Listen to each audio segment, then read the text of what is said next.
Praise lord. అందరికీ దేవుడి నామములో వందనములు.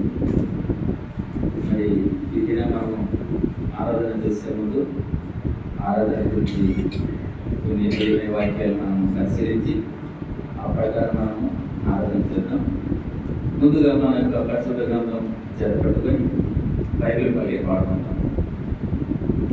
పఠింప శ్రేష్ఠ గ్రంథము బైబిల్, పఠింప శ్రేష్ఠ గ్రంథము బైబిల్, అనుదినం పఠించిన ప్రేమతోడ నడుపును.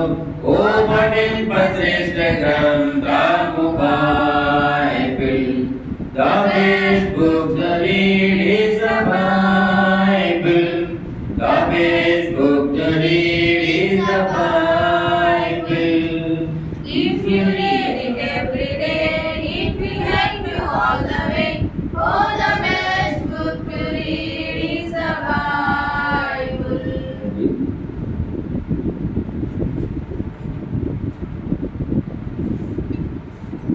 ఈ వారం ఆరాధన వర్తమానంలో మనం తీసుకునే అంశం నా జీవిత కాలం అంతయు. నా జీవిత కాలం అంతయు అంటే మన జీవిత కాలం అంతయు మనం ఎలా జీవించాలి. మరి మన ముందున్న యేసుక్రీస్తు ప్రభువు వారు ఏ విధంగా జీవించారు, మరి మనము ఎలా జీవిస్తున్నాము, ఎలా జీవించాలి అన్నదాన్ని ఒకసారి మనం పరిశీలన చేసుకొని ఆరాధనలోకి వెళ్దాం. కీర్తనలు 108.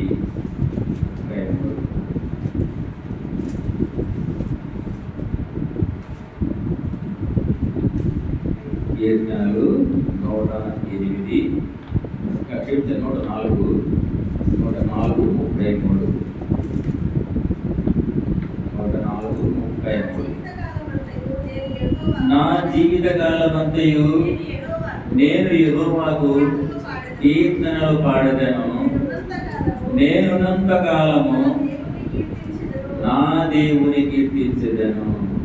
నా జీవిత కాలమంతయు నేను యెహోవాకు కీర్తనలు పాడెదను, మరియు నేను బ్రతికినంత కాలము నా దేవుని గురించి నేను కీర్తించెదను. సహాయం కొరకు వచ్చిన ప్రార్థన. మహాపరిశుద్ధుడవు గరుడపు సకల ఆశీర్వచనములకు కారణభూతుడమైన మా యేసయ్య, మీ కృపాద సైమను బట్టి మీరు మా పైన, మీ యొక్క ప్రజలైన ఒక్కరిపైన మీరు చూపించిన ప్రేమ ఆదిత్య ధన్యతను బట్టి వందనాలు తండ్రి. నేను ఒకప్పుడు ఎందుకు పనికిరెంటి వారము, మిమ్మల్ని ఎరగని ప్రభా మేము నరకానికి పాత్రైన వారం. ప్రభా మమ్మల్ని క్షమించి ప్రేమతో ఆదరించి ఆహ్వానించి నేను మీ బిడ్డలుగా, మీ సొత్తుగా, మీ జనముగా తండ్రి మిమ్మల్ని కనపరిచి ప్రభా మిమ్మల్ని ఆరాధించుటకు మీరు ఇచ్చిన ఈ గొప్ప భాగ్యమును బట్టి వందనాలు తండ్రి. అందులోనైనా మీరు ఆరాధన చేయబోయే ముందు తండ్రి ఏ విధంగా ఈ ఆరాధనతో మేము ఆరాధన చేయాలో ప్రభా మాకు వివరించండి, తెలపండి. ప్రభా నిలబడి మీ యొక్క ఆశని ఎత్తుపట్టుకోండి తండ్రి. మా యొక్క సొంత జ్ఞానం, సొంత ఆలోచన కాదు కానీ ప్రభా మీ యొక్క పరిశుద్ధాత్మ ద్వారా మమ్మల్ని నడిపించి బలపరచమని మా ప్రభువు రక్షకుడు మా కొరకు రానయ్యున్న యేసుక్రీస్తు నామములో వేడుకొని ప్రార్థిస్తున్నాను మా తండ్రి, ఆమేన్.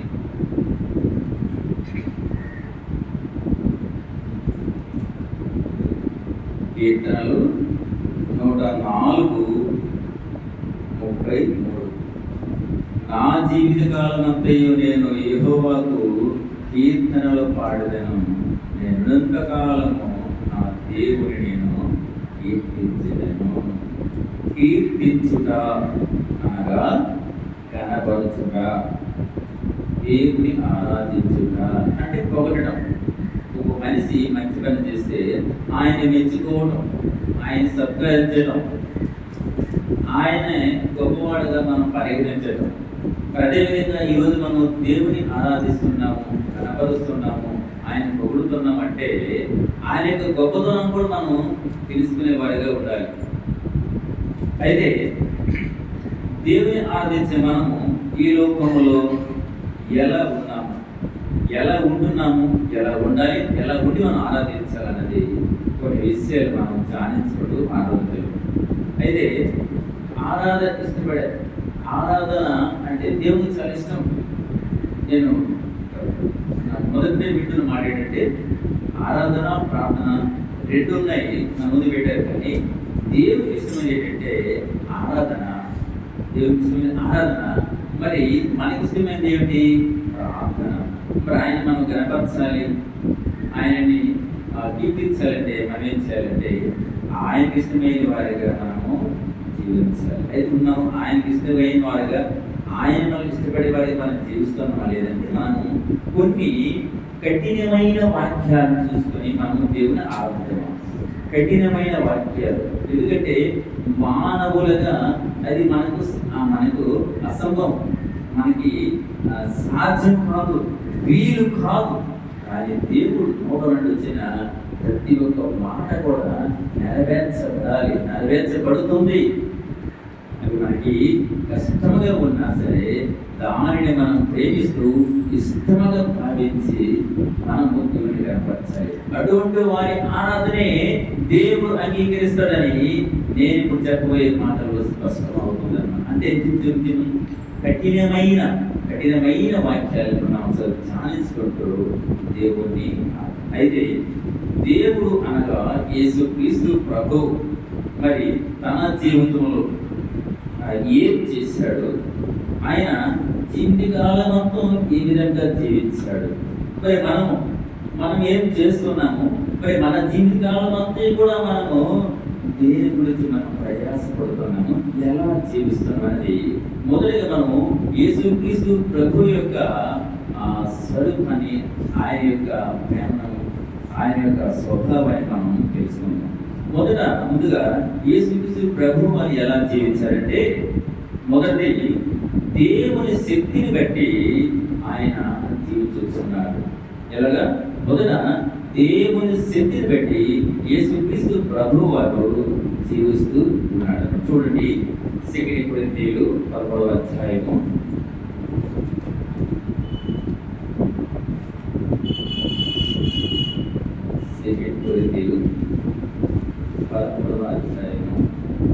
4వ వచనం.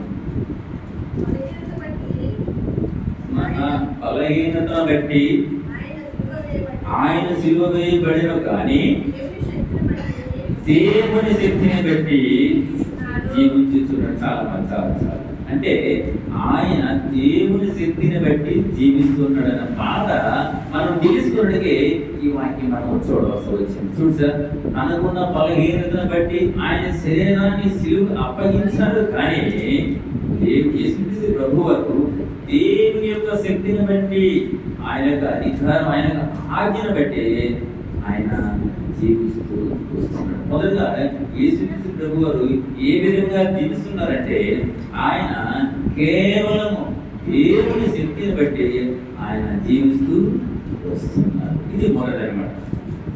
రెండుగా చూస్తున్నట్లయితే విజ్ఞాపన చేయటకు జీవిస్తున్నాడు.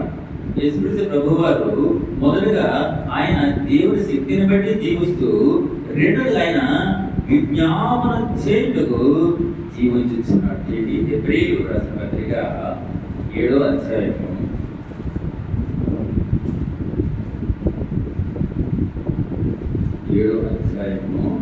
25వ వచనం.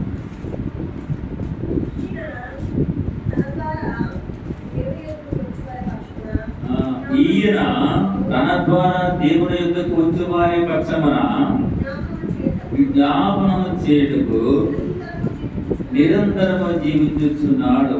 అనగా వారిని సంపూర్ణంగా రక్షించుటకు శక్తిమంతుడై ఉన్నాడు. ఈయన ఎవరు? యేసుక్రీస్తు ప్రభువు వారు. తన ద్వారా, ఆయన ద్వారా దేవుని ఎదుగు వచ్చే వారి పక్షాన, దేవుని ఎదుగు ఎవరు మన పక్షాన మనము దేవుని యొద్దకు వెళ్ళాలి, ఆయనతో సహవాసం చేయాలి, ఆ లోకములో ఉండాలి, ఆయనతో సహవాసం చేయాలి అంటే మనము మధ్యవర్తి ఉండాలి. అంటే దేవునికి నరులకు మధ్యవర్తి ఎవరంటే యేసుక్రీస్తు ప్రభువు వారు. అంటే ఆయన ద్వారా ఎవరు? యేసుక్రీస్తు ప్రభువు ద్వారా మనము దేవుని యొద్దకు వెళ్ళాలంటే ఎవరు? మన పక్షాన, పాపులమైన ఆయన విడలమైన మన పక్షాన ఆయన విజ్ఞాపనం చేయటకు నిరంతరము జీవించుతున్నవాడు.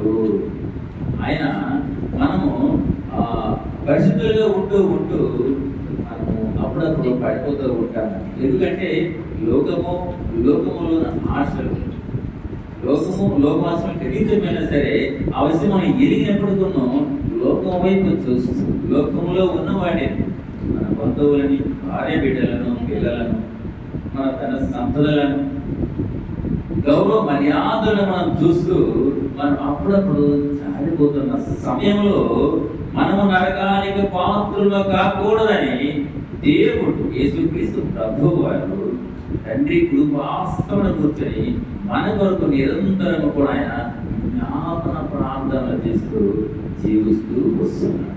ఇది రెండోది అనమాట. అంటే యేసుక్రీస్తు ప్రభువు ఎలా జీవిస్తున్నాడంటే, మొదటిది తండ్రి దేవుని యొక్క శక్తిని బట్టి జీవిస్తూ వస్తున్నాడు. రెండోది పాపులమైన మన కొరకు మనము జారిపోకుండా నరకానికి పాత్రులుగా కాకుండా మనల్ని రక్షించాలని ఆయన నిరంతరము దేవునికి మన కొరకు విజ్ఞాపన చేస్తూ ఆయన జీవిస్తూ ఉన్నారు. మూడోదిగా చూసినట్లయితే తనతో కూడా జీవించే నిమిత్తము మృతి పొందేను. తనతో కూడా ఎవరితో? తనంటే ఎవరు? దేవునితో కూడా మనం కూడా అంటే జీవించే నిమిత్తం మనం జీవించాలి. అంటే ఆయన మృతి పొందాడు. చూడండి, మొదటి దశలోనికేయులు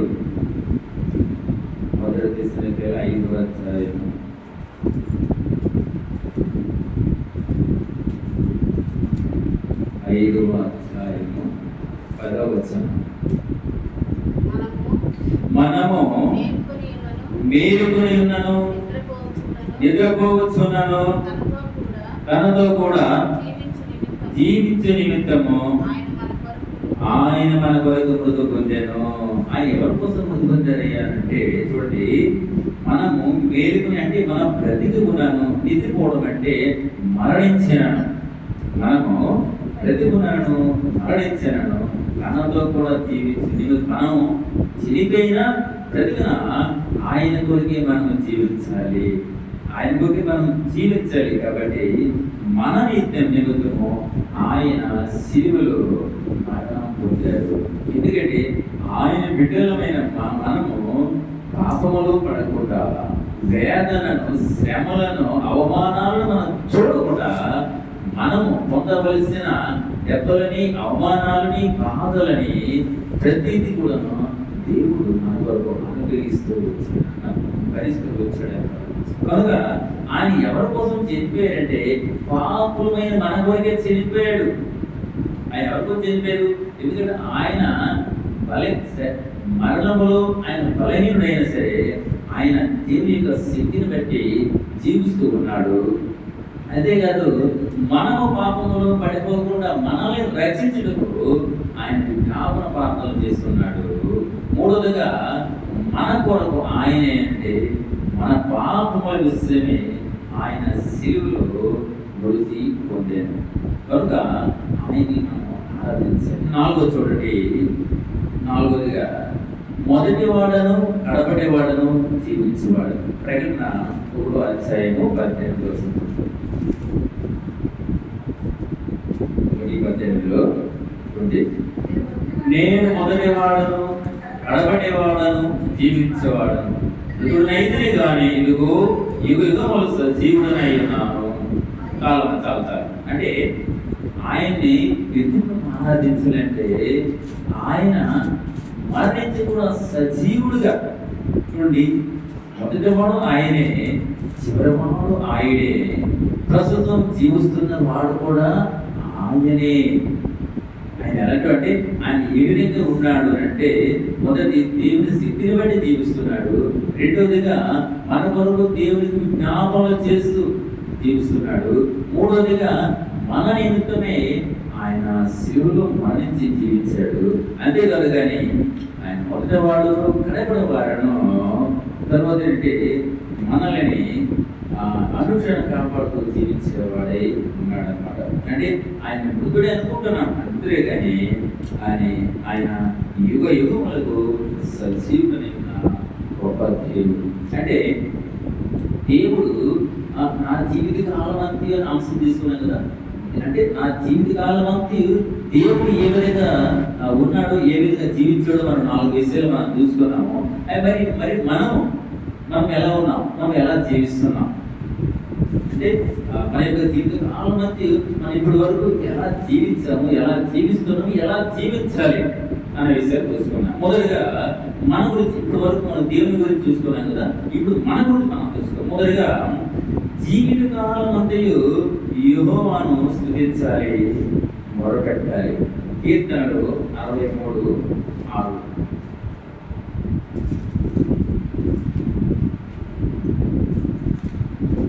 కీర్తనలు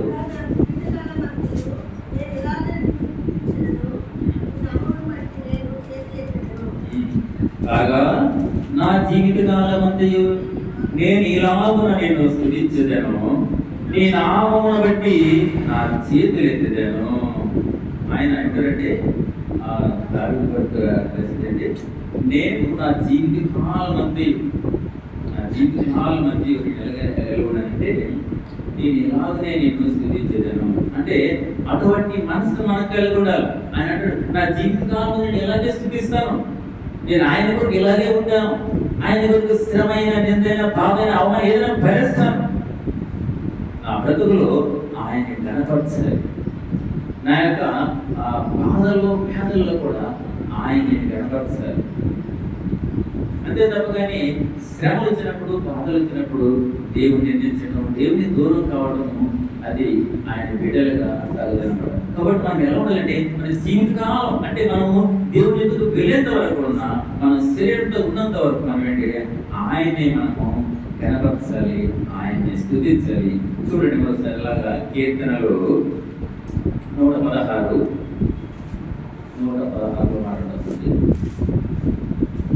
116:2 ఆయన నాకు శివయుగ్యను కావున నా జీవిత కాలం అంతయు నేను ఆయనకు మొరపెట్టేదను. ఆయన నా మాటలు వింటున్నాడు, నా మొర వింటున్నాడు, నా బాధలు చూస్తున్నాడు. కనుక నేను ఆయనను ప్రేమిస్తున్నాను. అంతే కదా, నేను ఆయనకు మొరపెట్టుతున్నాను. మరి ఎవరైతే మనం చెప్పాలా, ఎవరైతే మన మాటలు వింటారో, ఎవరైతే మన మాటలకు సమాధానంగా మన ఓదార్పుగా వారు మాట్లాడతారో అటువంటి వారి దగ్గరే మనం మాట్లాడాలి. ఈయన మనల్ని అంటే మన మాటలు వినేవాడై ఉన్నాడు, మనల్ని చూస్తున్నాడు.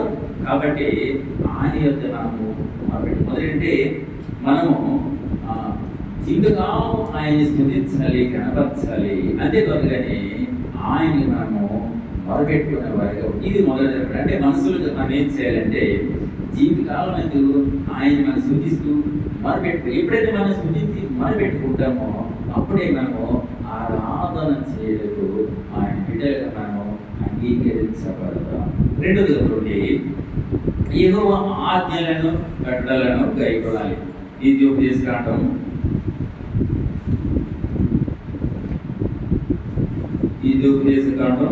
6:2.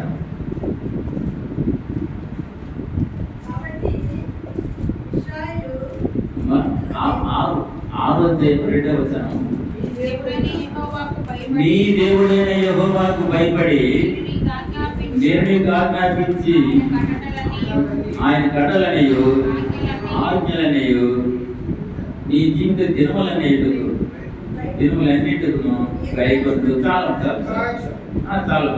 అంటే మన దేవుడైన యెహోవాకు మనము భయపడాలి. మొదట మన భక్తి భయం లేని భక్తే కాదు, ఎవరికైనా చెప్తున్నా భక్తులు ఏముండాలంటే భయం ఉండాలన్నమాట. భయభక్తులుగా ఎవరైతే భయభక్తులతో వారి గడగడ వరకు ఆయన సేవిస్తారో, ఆయన కనపరుస్తారో అటువంటి వారిని దేవుడు ఆశీర్వదిస్తారు, ఆయన కూడా సంతోషపరచారు. అదేవిధంగా అంటే మన దేవుడని యెహోవాకు మనం భయపడి ఆయన ఆజ్ఞాపించుకున్న ఆయన కట్టడలనియు ఆయన ఆజ్ఞలనియు ఈ మన జీవిత దినములన్నింటిలో మనం కైపడాలంట. ఆయన ఏదైతే మనకు ఆజ్ఞాపించున్నాడు, ఏదైతే ఆయన కట్టడలు మనల్ని సరిహద్దులుగా పెట్టి ఉన్నాడో దానిని దాటకుండా ఆ సరిహద్దు లోపల లేకుంటూ దేవుని మనము కనపరచబడతాం. ఉదాహరణ చూడండి, మనం ఇప్పుడు లోకరీతిగా చూసినట్లయితే కొన్ని జాతరలు అంటారు, తిరునాళ్ళు అంటారు, ఏవో కొన్ని మనసుకి ఉత్సాహాన్ని, ఉల్లాసాన్ని, సంతోషించి కొన్ని కార్యక్రమాలు అక్కడక్కడ మనకు కనిపిస్తూ ఉంటాయి. అవి ఎవరి కొరకే అంటే అవి ఈ లోకంలో ఉన్న వారి కొరకు, లోకాన్ని ప్రేమించే వారి కొరకు, లోకమే సర్వం అనుకున్న వారి కొరకు మాత్రమే అవి ఉంచబడినాయి.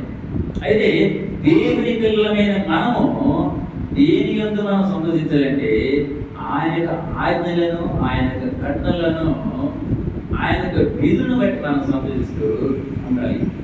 ఉదాహరణ చూడండి, మా ఇంట్లో కోళ్ళు ఉన్నాయి, కుక్కలు ఉన్నాయి, పిల్లులు ఉన్నాయి, బాగా దాంట్లో అది ఇవన్నిటిని మేము మా యొక్క సరిహద్దులో ఉంచి దాన్ని పెంచి పూజిస్తున్నాం. ఎందుకంటే అది పొరపాటున ఆ సరిహద్దు దాటి వెళ్తే అది ఎక్కడ ప్రాణాపాయానికి గురవుతుందో, ఎక్కడ దొంగిలించబడుతుందో అనే భయంతో జాగ్రత్త ఏం చేస్తామంటే దానికి కట్టడి విధించాం. ఒకవేళ మేము పెట్టే సరిహద్దులు దాటి అది దాటినట్లుగా అయితే అది ప్రాణాపాయానికి గురవుతుంది, లేదా దొంగిలించబడడానికి వశం అవుతుంది. దేవుడు కూడా మనల్ని అదే విధంగా ఉంచున్నాడు. ఇదిగో ఇది ఈ సరిహద్దులు, ఇందులో మీరు ఉండాలి. మీరు ఆ లోకములో ఉంటూ లోకములో మీరు ప్రత్యేకంగా నన్ను కనపరిచేవారిగా ఉండాలి. అంతేగాని లోకములో ఉంటూ లోకములో కలిసిపోతూ లోక నివాసులతో పాటు మీరు కూడా అన్యులు ఆచరించే పద్ధతులు మీరు ఆచరిస్తూ నన్ను అవమానపరచొద్దని దేవుడు చెప్తూ ఉన్నాడు. ఇది కట్టలు అన్నమాట. మరి పిల్లల్ని మనము ఏం చేస్తుంటాము, నువ్వు చెడిపోయిన పిల్లలతో మీరు స్నేహం చేయొద్దు, లేదా మీరు ఏదైతే మనకి ఇష్టం లేదో అటువంటి కార్యాలు చేయొద్దని మనము పిల్లల్ని మనము హెచ్చరిస్తూ ఉంటాము. వారికి కొన్ని చోట్ల వెళ్ళొద్దని మనము బలవంతం చేస్తూ వస్తుంటాం. సరే, మనకు తెలియకుండా వెళ్తుంటారు, చేస్తుంటారు, వేరే విషయం. కానీ మనకు తెలిసేంత వరకు పిల్లల్ని మన ఆధీనంలోనే, మన సంరక్షణలో ఉంచాలని మనం ఎంతో ఆశపడుతుంటాం. మరి మనము పాపులమై ఉండి మాటమాటిగా చాటిపోతున్న దౌర్భాగ్య స్థితిలో ఉన్న మనమే మన పిల్లల్ని జాగ్రత్తగా ఉంచుకోవాలని మనం ఆరాటపడుతున్నప్పుడు మరి ఏ పాపం ఎరుగని దేవుడు ఆయన పిల్లల్ని ఏ విధంగా ఉంచాలనుకుంటాడు, ఏ విధంగా సంరక్షించాలనుకుంటాడు ఆలోచించేది. అందుకే ఆయన మనకి కట్టడలను, ఆజ్ఞలను, విధులను పెట్టాడనమాట. కాబట్టి ఆ విధుల్లో ఉండాలి. ఇప్పుడు మన కాశీపులో జాతర అవుతుంది 9 రోజుల నుండి. అందులో 150% చూసి మన క్రైస్తవులే ఉన్నారు. అంత లోకల్ వాళ్ళు కాదు, కొంత సుమారుగా ఒక 10 కిలోమీటర్ల దూరం నుండి కూడా వస్తున్నారు క్రైస్తవులు. వచ్చి అక్కడ ఆ సంతోషాన్ని, ఆ యొక్క అవన్నీ ఆ సందర్భాన్ని చూస్తూ కురిసిపోతూ ఆనందపడుతూ కొంత డబ్బులు ఖర్చు పెడుతూ తిరిగి రాత్రి 10 రూపాయలు 11 రూపాయలు ఇంటికి చేరుకుంటున్నారు. మరి దేవుని పిల్లలమైన మనము మరి దేవుని కనపరిచేవాడిగా ఉండాలా, ఆయన ఆరాధించేవాడిగా ఉండాలా, లేదా ఆయన్ని మనం అమ్మానపరిచేవారు ఉండాలా? మరి ఆయన ఆరాధించేవారైతే దేవుని కట్టలలో, ఆయన విధుల్లో మనం ఉండాలి కదా. ఆలోచించింది. లేకపోతే మూడోది, యథార్థముగాను, నీతిగాను, పరిశుభ్రముగాను బ్రతకాలి. మూడోది యథార్థముగాను, నీతిగాను, పరిశుభ్రంగాను బ్రతకాలి. చూడండి, మొదటి రాజులు 15వ అధ్యాయం.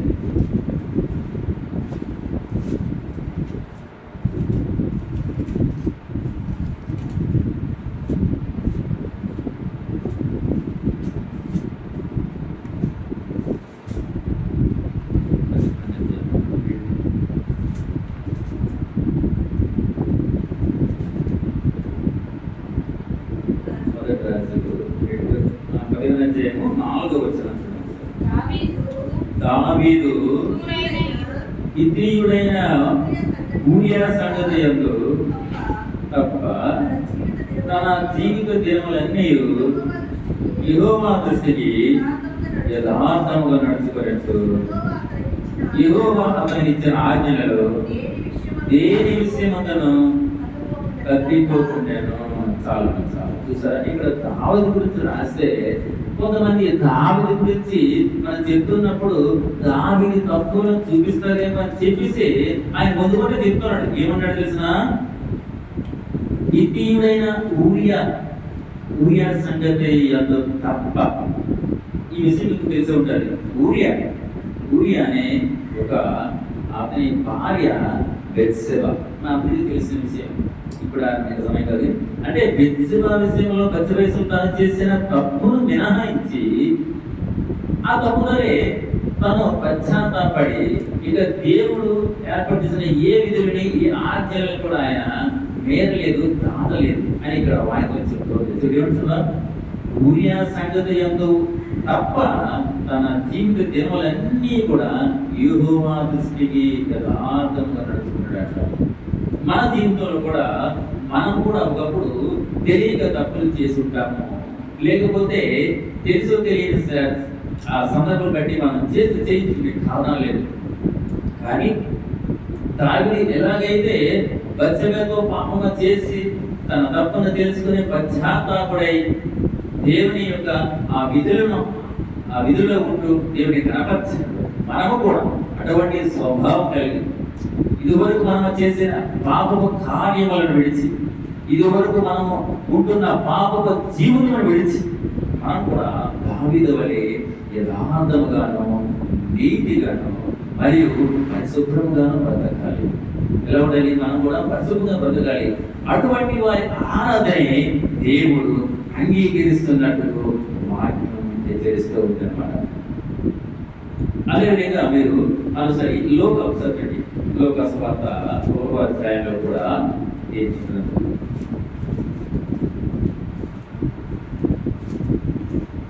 లోక సువార్త 1వ అధ్యాయము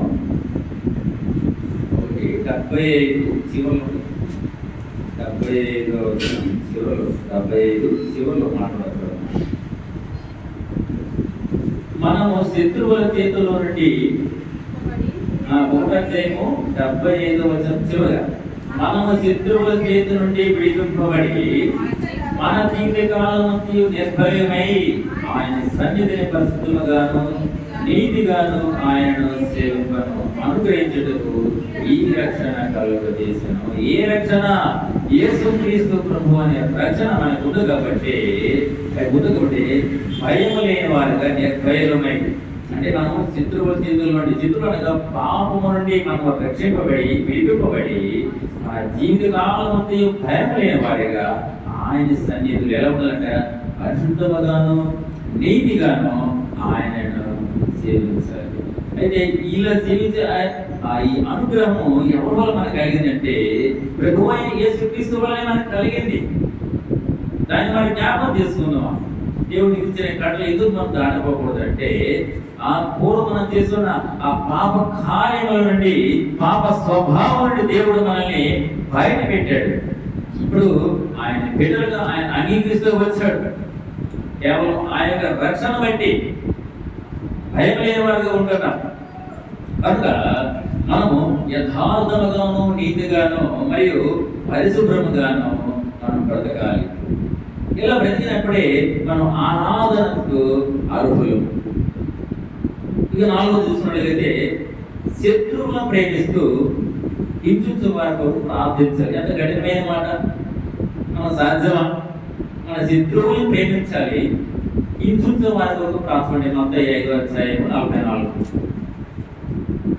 5:44.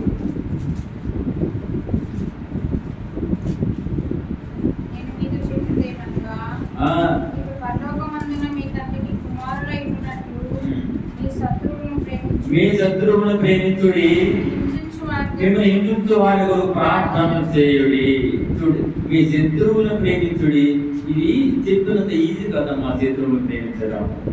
ప్రార్థన అయితే చేస్తాము, కానీ మన శత్రువులను ప్రేమించడము మనం మాట్లాడేంత ఈజీ కాదు. అందుకని మొదటి కానీ ఇవి కఠినమైన వాక్యాలు. ఇవి కఠినమైన వాక్యాలు. మనం ఒకసారి జ్ఞాపకం చేసుకుందాం. ఇప్పుడు మనం ఆరాధన చేస్తాం, ఏదో మనము అంటే అలవాటు ప్రకారం మనం ఆరాధన చేయటము, లేకపోతే ఎవరో ఇది అనుకున్న ఆరాధన చేయడం కాదు కానీ ఎప్పుడైతే మన యొక్క శత్రువులను మనం ప్రేమిస్తూ వారి కొరకు మనం ప్రార్థన చేస్తామో అప్పుడే దేవుడు మన యొక్క ఆరాధనను వింటూ ఆనందపడేవాడిగా ఉంటాడు. మన ఆరాధనలో దేవునికి ఆనందం ఉండాలి. మన ఆరాధనలో దేవునికి ఘనత ఉండాలి. ఆయన్నే మనం గౌరవించాలి, ఆయన్నే పూజించాలి, ఆయన్నే గణపరచాలి. అర్థమవుతుందా? కాబట్టి ఫస్ట్ మనము మన యొక్క శత్రువుల్ని మనము ప్రేమించాలి, క్షమించాలి.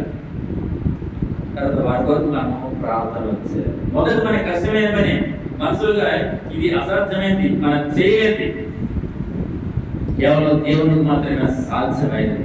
కాబట్టి మనము కూడా ఆయన యొక్క పోలికలు ఉండి, ఆయన యొక్క స్వభావం కలిగి ఉండి, మనం కూడా మన యొక్క శత్రువులు ఉంటే వారిని మనం ప్రేమించేవారిగా, వారిని క్షమించేవారిగా, వారి వరకు మనం ప్రార్థన చేసేవారిగా మనం ఉండాలి. అప్పుడే మన యొక్క ఆరాధన, మనం చేసే ఆరాధన దేవునికి ఆనందాన్ని ఇస్తుంది, ఆయన కనపరుస్తుంది అన్నమాట. ఇది 4. ఇకపోతే 5 చూడండి, మనస్సులను కాక దేవుణ్ణే సంతోషపరచాలి. ఇది గట్టిమైన మాట కదా. మనము మనస్సులను కాదట, దేవుని మాత్రం మనం కనపరచాలి. చూడండి, గలతీయులు 1వ అధ్యాయము 10వ వచనం. ఇప్పుడు నేను మనస్సుల దయను సంపాదించుకుని చూస్తున్నానా, దేవుని సంపాదించుకుని చూస్తున్నానా, నేను మనస్సును సంతోషపెట్టగోరుతున్నానా? నేను ఇప్పటికీ మనస్సును సంతోషపెట్టువాడనైతే క్రీస్తు దాసులను కాకపోవలను. చూసారా ఎంత? మన ఇప్పుడు మనస్సులకు ధైర్యం అంటే వారి యొక్క డబ్బుని, వారి యొక్క ప్రవర్తనకు మనం బానిసగా ఉంటున్నామా, లేకపోతే దేవుని యొక్క దయను సంపాదించుకుంటున్నామా? దేవుని యొక్క దయ మనపై ఉండాలంటే, ఆయన కృప మనపై ఉండాలంటే మనము మనస్సులను కాదు కానీ దేవుని కొరకు పనిచేయాలా, దేవుని ప్రేమించాలి. ఎందుకంటే మనస్సుల్ని కాక దేవుని మనం సంతోషపరిచే వారిగా ఉండాలి. అయితే మనం చేసే దేవుని పనులు దేవునికి ఘనత. మనం చేసే ప్రతి పనులు అంటే మనం చేసే మన సొంత పనులు కాదు కానీ మనం చేసే దేవుని కార్యాలలో, దేవుని యొక్క పనులు, ఈరోజు దేవుని యొక్క పని అంటూ చాలా మంది సేవకులు, చాలా మంది కొన్ని సంఘాలు వేలల్లో లక్షల్లో డబ్బులు ఖర్చు పెడుతున్నారు. ఎందుకంటే ఈ లోకంలోని ఘనతను వారు పొందుటకు, ఈ లోకంలో ఉన్నవారి మెప్పును వారు కోరుకున్నటకు, ఈ లోకంలో ఒక స్థిరమైన బలమైన వ్యక్తిగాను తనే దేవుని కంటే గొప్పవాడను పరిగణించబడటకు అనేక మంది డబ్బులు ఖర్చు పెడుతూ, అనేక ఆహ్వానిస్తూ మెప్పులు పొందే వారిగా ఉంటున్నారు. కానీ ఇక్కడ ఏమిటంటే మనస్సును కాక దేవుని మనం సంతోషపరచాలి. మనసులో దేవుని మనము సంతోషపరచాలి. మరి దేవుని కార్యాలు చేస్తూ మనము దేవునికి మనం ఎంతవరకు ఘనతనిస్తున్నాము, ఆయన ఎంతవరకు మనం గౌరవిస్తున్నాము అంటే దేవునికి చెందవలసిన ఘనతను మనము దొంగిలిస్తున్నామా? దేవునికి చెందవలసిన ప్రతిదీ కూడా దానిని మనము స్వీకరిస్తూ దేవుని కంటే గొప్పవారుగా, దేవుని కంటే ఇంకా అధికమైన వారికి మనం భావిస్తూ ఉన్నామా? తప్పు. దేవుడు చెప్తున్నాడు, మీరు మనస్సుల కంటే మీరు మనస్సులను ప్రేమించేవారైతే నన్ను ప్రేమించలేరు, లేదు నన్నే ప్రేమించేవారైతే మనసు. చూడండి, మరోసారి చూస్తున్నాం.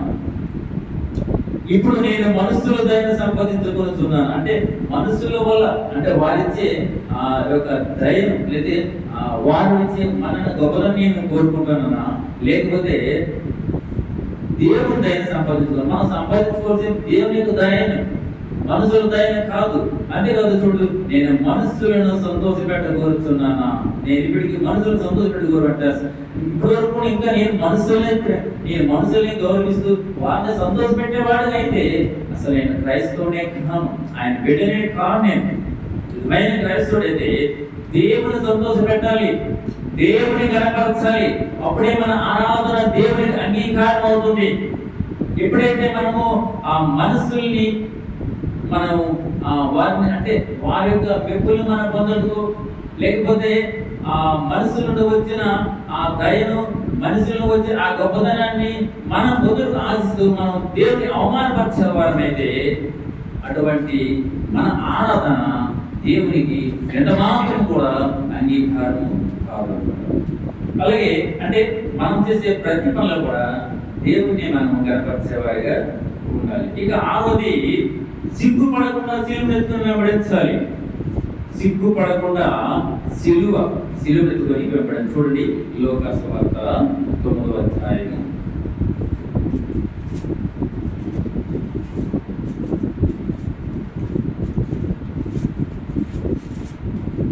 లోకా సువార్త 9వ అధ్యాయం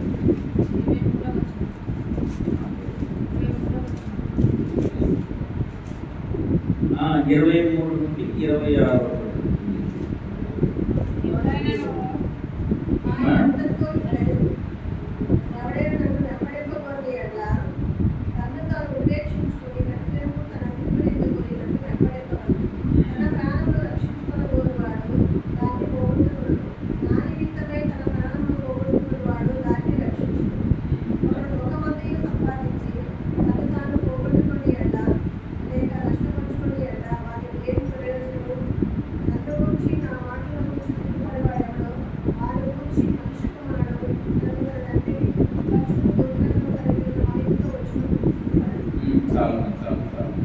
చూసారా ఎంత స్పష్టంగా చెప్తున్నారు.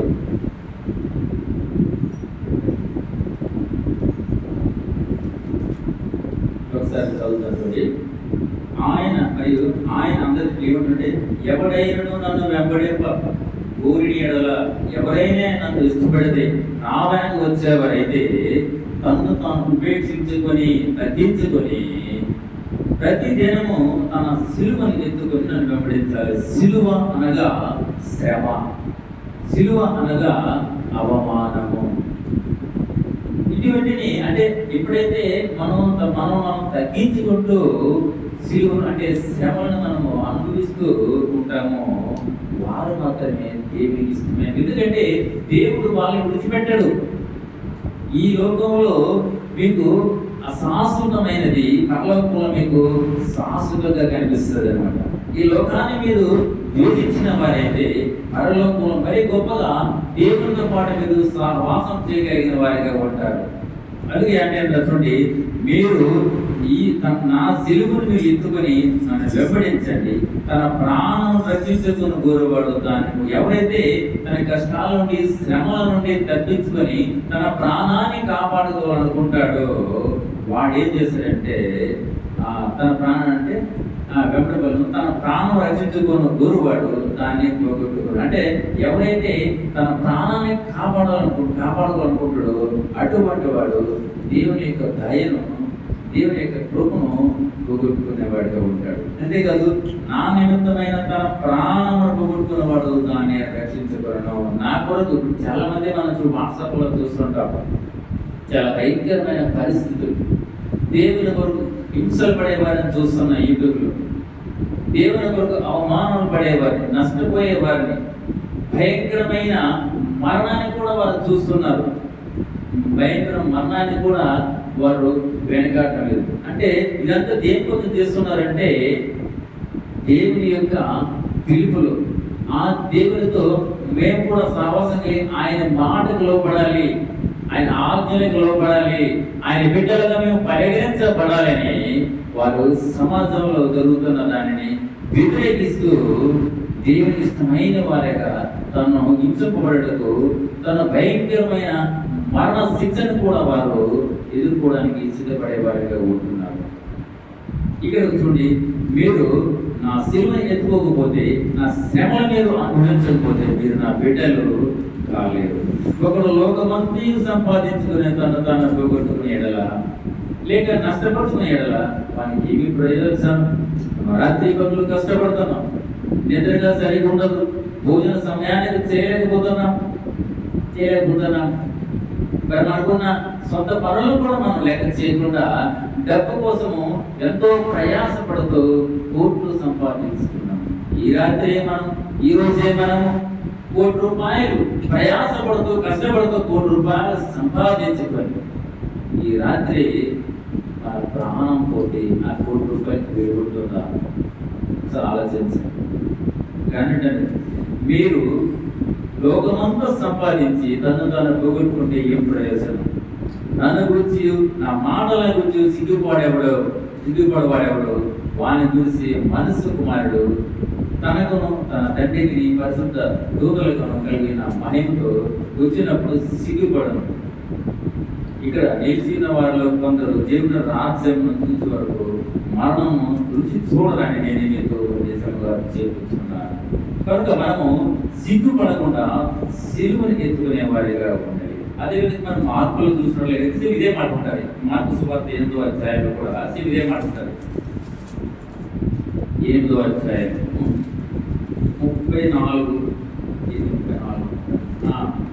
34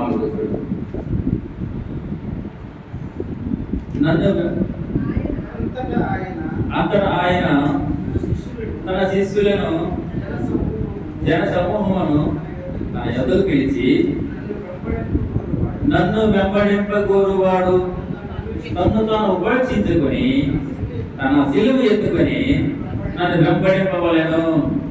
తన ప్రాణమును రక్షించుకొని కోరువాడు దానిని పోగొట్టుకొనను. నా నిమిత్తము సువార్త నిమిత్తము తన ప్రాణము పోగొట్టుకున్నవాడు దాన్ని రక్షించుకొనను. ఒకడు సర్వలోకమును సంపాదించుకొని తన ప్రాణమును పోగొట్టుకొని ధర్మానికి ఏమి స్పష్టం. అంటే మనము సిలువను ఎత్తుకోవడం అంటే నాకు ఈజీ కాదు, అంత సులభమైన మాట కాదు. అందుకే కఠినమైన మాట అంటారు. మనం సిగ్గుపడకూడదు. ఈనాడు మనలో అంటే క్రైస్తవులుగా పిలువబడిన వారు క్రైస్తవులుగా బహిరంగ చెప్పుకోవడం కూడా సిగ్గుపడుతున్నారు. వారు ఉంటున్న స్థలాల్లో కానీ కొన్ని సందర్భాలలో కానీ రాజకీయ పరంగా కానీ క్రైస్తవులు అని చెప్పుకోవడానికి కూడా సిగ్గుపడుతున్నారు. అలాంటి ఒక దిన దేవుని ముందు సిగ్గుపడవలసిన ఉంటారు, తలదించుకునే వారిగా ఉంటారన్నమాట. కాబట్టి ఏంటంటే సిగ్గుపడకుండా ఆయన యొక్క సిలువను మనందరము ఎటువంటి శ్రమలైన అవమానాలైన మనకి ఏదైనా సరే మనం భరించేవారిగా ఆయన బిడ్డలుగా దేవుడు మనల్ని అంగీకరించేవాడిగా మనం జీవించాలి. అప్పుడే మనం చేసిన ఆరాధనకి విలువ ఉంటుంది అనమాట. అప్పుడే మనం చేసిన ఆరాధనకు ఒక ప్రత్యేకత అనమాట. అలాగే 7వది చూడండి, లోకమును ప్రేమించకుండా క్రీస్తు ప్రేమను మనలో చూపించాలి. 7వదిగా లోకాన్ని మనం ప్రేమించకుండా క్రీస్తు ప్రేమను మాత్రమే మనలో చూపించాలి. అంటే కొంతమంది ఆ లోకం ప్రేమిస్తారు, లోకం ఘనత కొరకు ఆరాటపడతారు. కానీ మనమాట దేవుని యొక్క ప్రేమను మనలో చూపించాలి. అంటే అదేంటంటే సువార్త అంటే ఏదో కాదు, కానీ మన యొక్క జీవితమే సువార్త, మన యొక్క ప్రవర్తనే సువార్త, మన యొక్క మాటలే సువార్త. అయితే మనము లోకములో ఉంటున్నాము, లోకములో సాహసం చేస్తున్నాము, బలహీనులము, పుట్టుకతో పాప స్వభావం కలిగిన వాడు కనుక మనము ఆ ప్రకారం ఉండలేకపోతాం. ఉండాలని మనము పట్టుదల ఉంటే సరే కొన్ని సందర్భాల్లో మనము మాటికి జారిపోతూ ఉంటున్నాం. అలా మనం జారిపోకూడదని ఆయన కనపరచాలని దేవుడు మన కొరకు పరిశుద్ధమైన బైబిల్లో ఈ కఠినమైన పదాలని మన వద్ద ఉంచినట్టు. అంటే ఆ లోకమును ప్రేమించకుండా అంటే క్రీస్తును మాత్రమే ప్రేమించేవాడిగా ఉంటారు. చూడండి, 1 యోహాను 2వ అధ్యాయంలో 1 యోహాను 2వ అధ్యాయము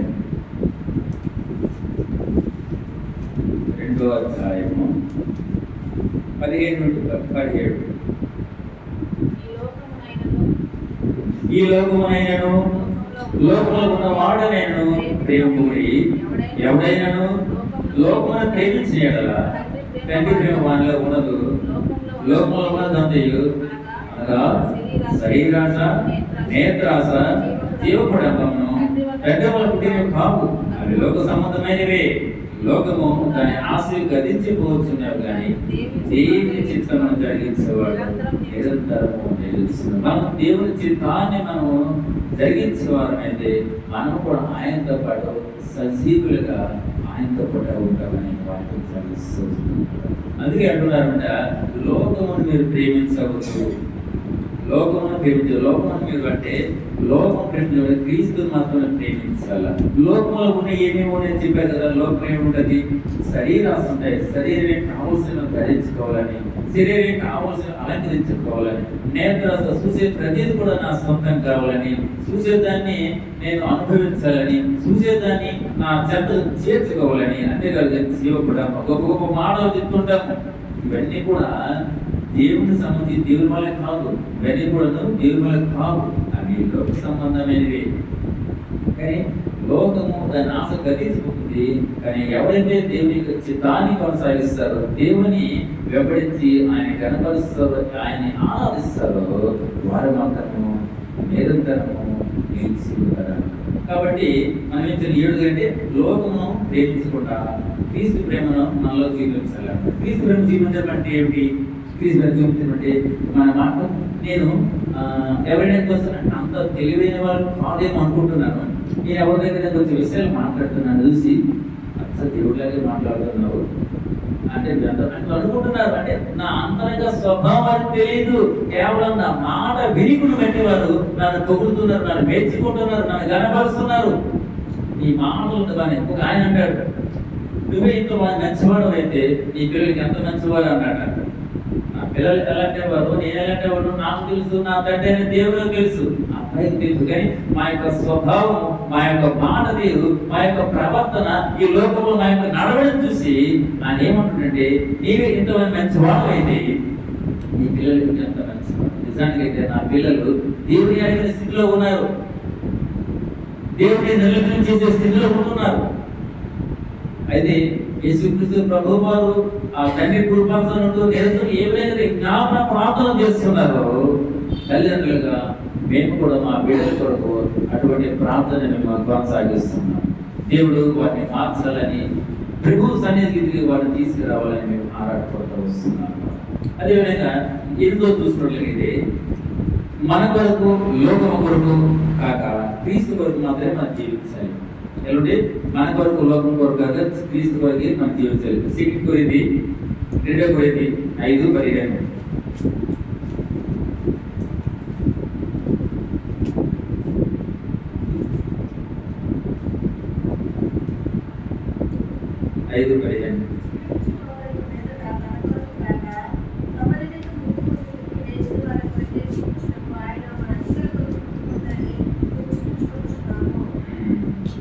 జీవించిన వారి మీదట తమ కొరకు కాక తమ నిమిత్తం మృతి పొంది తిరిగి లేచిన వారి కొరకే జీవించడు ఆయన అందరి కొరకు మృతుకుంటారని హెచ్చించుకుంటున్నాము. కాబట్టి ఇక మీదట మేము శరీరీతిగా ఎవరినైనా ఎరుగుము, మేము క్రీస్తును శరీరీతిగా ఎరిగి ఉండినను ఇక మీదట ఆయనను అలాగా ఎరుగుము. అంటే మనము మన కొరకు లేదా లోకం కొరకు కాదు కానీ మనం ఎవరి కొరకు క్రీస్తు కొరకు మాత్రమే మనం జీవించిన వారిగా ఉంటారు. అదే 9వ చూసినట్లయితే దేవుని మందిరమును ప్రేమిస్తూ మందిరములో నివసించాలి. కీర్తనలు 27 కీర్తన 27 కీర్తన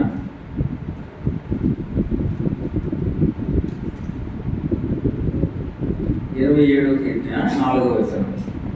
27:4 యెహోవా యొద్ద ఒక వరం అడిగితేని దానిని నేను వెతుకుతున్నాను.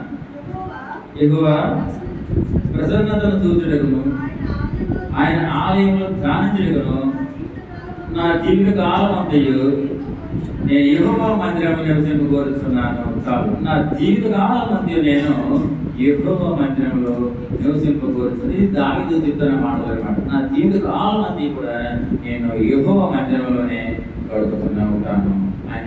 అలాగే మనం కూడా మన యొక్క జీవితాలలో మనలాంటి దేవుని మందిరాన్ని ప్రేమిస్తూ ఆయన యొక్క మందిరాలని మనం ఆశించేవాడుగా, ఆయన మందిరాలు మనం గడిపేవాడుగా, మనం అనేక విషయాలు, అనేకమైన గూఢమైన శనివలు కూడా ఆయన మందిరంలో మనకు వినబడే వాక్యం ద్వారా మనం నేర్చుకునే వారిగా ఉంటాం. చివరిగా జీవితకాలం అంటే మన సృష్టికర్తను మనము స్మరణ తెచ్చుకోవాలి.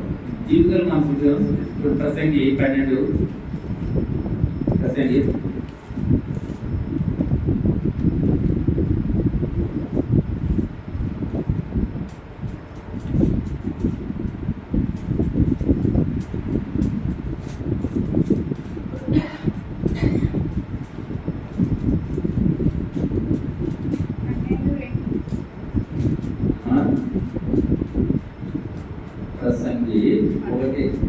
ప్రసంగి 12 అధ్యాయము 1-2. దుర్దినములు రాకముందే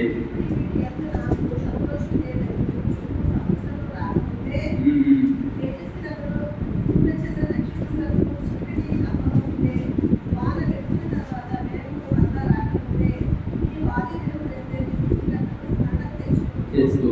నీ బాల్య దినములంది నీ సృష్టికర్తను స్మరణకు తెచ్చుకో. నీ బాల్య దినములు అంది అంటే నువ్వు పుట్టుకతో క్రైస్తవుడు కాకపోవచ్చు, కానీ దేవుని యొక్క సువార్త నీ చెవులు పడినప్పుడు, దేవుని యొక్క అద్భుత కార్యాలు నీ కళలో చూస్తున్నప్పుడు నువ్వు దేవుని అంగీకరించేవాడిగా, దేవుని కుమారుడిగా, ఆయన యొక్క సొంత రక్షణగా నువ్వు ఉన్నప్పుడు నువ్వేం చేయాలంటే ఆయన యొక్క సృష్టి ధర్మాన్ని ఎరిగి ఆయన స్థితిలో ఎప్పుడంటే స్మరణ అంటే ప్రతి విషయంలో కూడా ప్రతి సందర్భాల్లో కూడా ఆయన జ్ఞాపకం చేసుకోవాలి. మనం ఎవరమనంటే నేను దేవుని యొక్క సృష్టిని అంటే సృష్టి ధర్మాన్ని మనము తెలిసిన వారిగా ఆయన కనపరుస్తూ ఉండాలి. అంటే మనం బాల్యం నుండి అంటే కొంతమంది పుట్టుకతో క్రైస్తవులు ఉంటారు, వారికి చిన్నప్పటి నుండి సండే స్కూల్ తర్వాత తల్లిదండ్రులు ఒక వాక్యాల ద్వారా వారు ఎదుగుతూ వస్తారు, మంచిది. అదేవిధంగా కొంతమంది సువార్త ద్వారా దేవుని అద్భుత కార్యాల ద్వారా దేవుని ఎదిగిన వారిగా ఉంటారు. అప్పటి నుండి మనము దేవుని యొక్క ఆ సృష్టిని మనం సమర్థించాలి. అంటే దేవుడు ఏ విధంగా మనల్ని సృష్టించాడు, ఎందుకు సృష్టించాడు, దేని ఏమిటో సృష్టించాడు, సృష్టింపబడిన మనము దేవుని కొరకు ఎలా బ్రతకాలో ఇప్పుడు 10 విషయాలు మనం చూసుకున్నాం, కఠినమైన విషయాలను చూసుకున్నాం. 10 విషయాలు మనం ఎలా బ్రతకాలో కూడా కఠినమైన విషయాలు మనం చూసుకున్నాం. కనుక మనం చూసుకున్న ఈ 10 కఠినమైన దేవుని మాటలను మనం ప్రేమిస్తూ ఆయనకు ఇష్టమైన వారిగా ఆయనకు ఆరాధన చేద్దాం. 10 విషయాలు మనం చూసాం కదా. నువ్వు కఠినమైన మాటలుగా నేను భావిస్తున్నాను, మీకైతే సులభమని కానీ నేను కఠినమైన మాటలుగా నేను భావిస్తూ మాట్లాడుతున్నాను. ఈ కఠినమైన మాటలను మనం ఒకసారి అంటే మాటలు మనం ఏం చేద్దాం, ప్రేమించాలి. ఆ మాటలు మనం ఆచరణలోకి తీసుకోవాలి, ఆ మాటలు మనం ధ్యానించుకోవాలి, ఆ మాటలు మనకు ఇష్టపడేవాడిగా ఉండాలి. అంతేకాదు కానీ ఆయన మనల్ని ఇష్టపడాలి, ఆయన మనల్ని గుర్తించేవాడిగా ఉండాలంటే మనము ఇప్పుడు మనం చూసిన ఈ 10 కఠినమైన మాటలను మనం ప్రేమించి మనం దేవుని ఆరాధన చేయాలి. ఎప్పుడైతే మనం ధ్యానించుకొని ఈ 10 మాటలను మనం ఒకసారి మన జీవితాన్ని మనం తెలుసుకొని ప్రభా ఇప్పటి వరకు మేము ఎరగని స్థితిలో ఉన్నాము, ఈ 10 మాటల ద్వారా ప్రభా మిమ్మల్ని ఆరాధిస్తున్నామంటే దేవుడు ఎంతో సంతోషపడతాడు. ఆయన ఏమంటాడు, మనం మాట మాడితే చాలిపోతాం దౌర్భాగ్యస్థితిలో ఉన్నవారు అయినా సరే దేవుడు కనికరించేవాడు, మన కాపాడేవాడు, కరుణించేవాడు, మనకి కరుణామయుడు అంటారు. కాబట్టి ఈ 10 విషయాలు మనం ధ్యానం చేసుకుంటూ 10 విషయాలు ఒకసారి మనం ధ్యానం చేసుకుంటూ మనం ఆ రీతిగా ఆయన యొక్క మాటలను, ఆయన ఆజ్ఞలను, ఆయన కట్టలను మనం కూడా ప్రేమించేవారిగా ఆయన మనము ఆరాధన చేద్దాం. దేవుడి వాక్యాన్ని దేవుడి సన్నిధిలో